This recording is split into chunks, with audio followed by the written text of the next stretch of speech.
BGMP Dagupan, nilinaw po ang isyu ng umano'y pag-overflow ng kanilang septic tank. Para sa detalye ng balitang yan, Idol Joanna De Vera. 104.7 IFM. Report!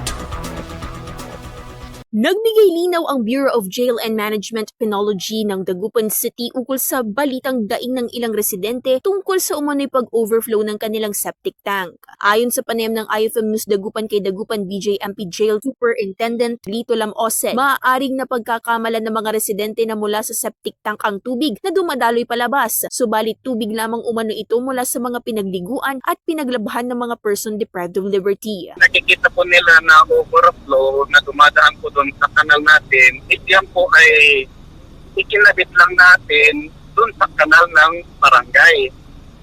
At yan po naman ay mga hindi naman po yan galing ng septic tank, kasi yan po yung mga wastewater na pinagpaliguan at galing sa pagpapalaba ng ating mga PDL. Kasi yung pong waste natin doon sa septic tank ay pinapaseto naman natin yan regularly.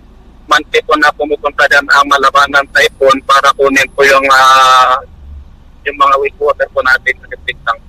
Posible rin umano na ang hindi kaaya-ayang amoy na naaamoy ng mga residente lalo na sa gabi ay nagmumula sa mga inilalabas na basura at hindi sa kanilang septic tank. Nais lang po namin ipabatid po kung sakaling na mayroon silang naaamoy na hindi ka nait lalo na kapag gabi, baka ipinagkakamali po nila na galing yung sa septic tank natin. Baka po yun yung basura na nilalabas natin.